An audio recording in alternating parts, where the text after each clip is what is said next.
அஸ்ஸலாமு அலைக்கும் வரஹ்மத்துல்லாஹி வபரகாத்துஹு. அன்பான சகோதர சகோதரிகளே, தற்பொழுது அனைவராலும் பேசப்படக்கூடிய ஒரு விஷயம்தான் அந்த ஈரானுடைய யுத்தம் சம்பந்தமாக. பொதுவாக அனைத்து சமூக வலைத்தளமாக இருந்தாலும் சரி, ஊடகங்களாக இருந்தாலும் சரி, ஏனைய அரசாங்கங்களாக இருந்தாலும் சொன்னாலும் இந்த விஷயத்தை தான் பேசிக்கொண்டிருக்கிறாங்க. இதில் இப்போ பொதுவாக முஸ்லீம்களாகிய எங்களுடைய நிலைப்பாடு என்னென்னு சொன்னால், ஈரான் வெற்றி பெறணும்னு சொல்லி தான் எங்களுடைய நிலைப்பாடு. யூதர்கள் ஆதரிக்கக்கூடிய முஸ்லீம்களாக இருந்தாலும் அல்லது யூதர்களுக்கு மத்தியில் பாதுகாப்பு தேடக்கூடிய அரபு அடிமை தலைவர்களாக இருந்தேன்னு சொன்னாலும் அவங்க என்ன செய்வாங்க, இஸ்ரேல் அமெரிக்கா பக்கம் நிற்கக்கூடிய அந்த நிலைமையை பார்க்கணும். இப்போ இதில் வெற்றி தோல்வியை பொறுத்த வகையில் யார் இந்த வெற்றி பெறுறாங்க, இந்த யுத்தத்தில் என்ன நடக்கும், கடைசியாக யார் இறுதியாக வெற்றி பெறுவாங்க அப்படின்னு பார்க்கக்கூடிய நேரத்தில் ஒரு ஹதீஸ் பார்க்கக்கூடிய சந்தர்ப்பம் கிடைச்சிது.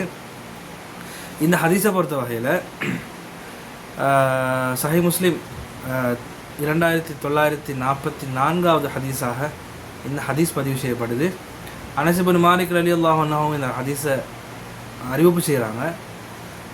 அதில் என்ன சொல்லப்படுதுன்னு சொன்னால், தஜ்ஜால் வரக்கூடிய அந்த காலம், தஜ்ஜால் வரக்கூடிய நேரத்தில் இஸ்ஃபஹான் பகுதியிலிருந்து இந்த யூதர்கள், இரத்த வெறி பிடித்த இந்த யூதர்கள் 70,000 யூதர்கள் அந்த நேரத்தில் தஜ்ஜாலை பின்பற்றுவாங்கன்னு சொல்லி ஸல்லல்லாஹு அலைஹி வஸல்லம் ஹதீஸை சொன்னதாக அனஸ் இப்னு மாலிக் ரலியல்லாஹு அன்ஹு அவங்க அறிவிக்கிறாங்க. இந்த ஹதீஸை நீங்கள் பார்க்கலாம், 2944வது ஹதீஸாக சஹீஹ் முஸ்லிமில் பார்க்கலாம். இதை வச்சு நாங்கள் ஒரு விஷயத்தை புரிஞ்சுக்கொள்ளலாம். என்ன சப்ஜெக்ட்னு சொன்னால், சில நேரங்களில் காலப்போக்கில் யூதர்களுடைய கை என்ன செய்யலாம், ஓங்கலாம். ஏன்னா உலகம் அழியக்கூடிய நேரத்தில், யூதர்கள் அழிக்கப்படக்கூடிய நேரத்தில் முதலாவது கட்டமாக அவங்களோட கை ஓங்கினதுக்கு பிறகு தான் திரும்ப முஸ்லீம்களுக்கு அல்லாஹ் வெற்றியை கொடுத்து அந்த யூதர்கள் அடியோடு அழிக்கிறது.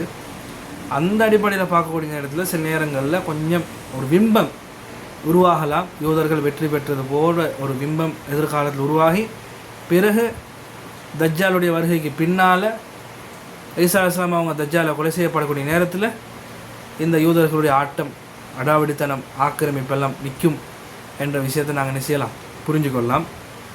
ஆகவே இது ஹதீஸில் முன்னறிவிப்பு சொல்லப்பட்ட விஷயந்தான். தற்செயலாக ஏதோ ஈரானுடைய விஷயத்தில் யூதர்களுடைய கை கொஞ்சம் ஓங்கின மாதிரி வந்துன்னு சொன்னாலும், இந்த ஹதீஸத்தை நாங்கள் என்ன செய்யணும், மனசில் வச்சு எங்களோட ஆகிறதுக்கு உண்டான வாழ்க்கையை நாங்கள் என்ன செய்யணும், தயார் செஞ்சுக்கொள்ளணும். அதே மாதிரி ஈரானை பொறுத்த வகையில், பாரசீகத்தை பொறுத்த வகையில் வரலாறும் எங்களும் அவங்க வெற்றிகளை தான் சந்தித்து வந்திருக்கிறாங்க. அந்த சப்ஜெக்டும் இருக்குது. ஆனால் இந்த ஹதீஸை அந்த ஹதீஸை வச்சு விளங்க வேண்டிய விஷயம் என்னென்னு சொன்னால், கியாமத் நாள் நெருங்கக்கூடிய நேரத்தில், தஜ்ஜால் அவனோட வருகை நெருங்கக்கூடிய நேரத்தில் ஈரானுக்குள்ளேயும் யூதர்கள் இருப்பாங்க. அதன் இஸ்ஃபஹான் பகுதியில் மட்டும் 70,000 யூதர்கள் அந்த ஈரானுடைய அந்த பச்சை நிற அந்த ஆடையை அறிஞ்சவர்களாக இருந்து கொண்டு யூதர்களை பின்பற்றுவாங்கன்னு சொல்லி இந்த ஹதீஸ் சொல்லப்பட்டிருக்கு. இதிலேருந்து நாங்கள் என்ன விளைங்கொள்ளணும்னு சொன்னால், சுருக்கமாக என்ன விளைங்கொள்ளணும்னு சொன்னால், கொஞ்சம் கையை யூதர்கள் ஓங்கிட்டு தான் என்ன செய்யப்படும், பிறகு அல்லாஹ் மீண்டும் முஸ்லீம்களுக்கு வெற்றியை கொடுப்பான்னு சொல்லி அந்த அறிவிப்பை நாங்கள் மனசில் வச்சு எங்களோட அன்றாட வாழ்க்கையை இறை அச்சத்தோடையும் பயபக்தியோடையும் நாங்கள் அமைச்சு கொண்டால் அது எங்களோட ஆகிரத்தில் வெற்றிக்கு உதவியாக இருக்கும். ஏன்னா கியாமத்னால நாங்கள் சுருக்கமாக சொல்ல போனால், கியாமத்னால நாங்கள் சமைச்சு கொண்டிருக்கிறோம், அன்பிச்சு கொண்டிருக்கிறோம். இந்த கியாமத்னால் அன்பிச்சு கொண்டிருக்கிறோம் தெரிஞ்சிருந்தான் இன்றைக்கு மக்களுக்கு மத்தியிலே நம்பிக்கை இல்லாத தனம், மக்கள் ஏமாற்றக்கூடிய தனம், கடன் எடுத்தால் கொடுக்காத தனம், ஏமாற்றக்கூடிய திருட்டுத்தனம் எல்லாம் இன்னும் அதிகரித்து கொண்டே இருக்குது. யாரையும் நம்பலாத நிலைமையில் இருக்குது, நம்புறவங்க எல்லாம் மோசடி செய்யக்கூடியவங்க நிலைமையில் இருக்குது. அப்போ இதெல்லாத்தையும் நாங்கள் உணர்ந்து எங்களோட தவறுகளை மீட்டி பரிசீலனை செஞ்சு இந்த ரமதானுடைய எங்களோட வாழ்க்கையை மாற்றி அல்லாஹ்வுக்கு பொருத்தமான அமைப்பில் எங்களோட வாழ்க்கையை அமைச்சிக்கொள்ள இல்லாமல் அல்லாஹ் எங்களுக்கு உதவி செய்வானாக. இன்னும் ஒரு பதிவினோடாக சந்திக்கும் வரை பெற்றுக்கொள்கிறேன். அஸ்ஸலாமு அலைக்கும் வரஹ்மத்துல்லாஹி வபரகாத்துஹு.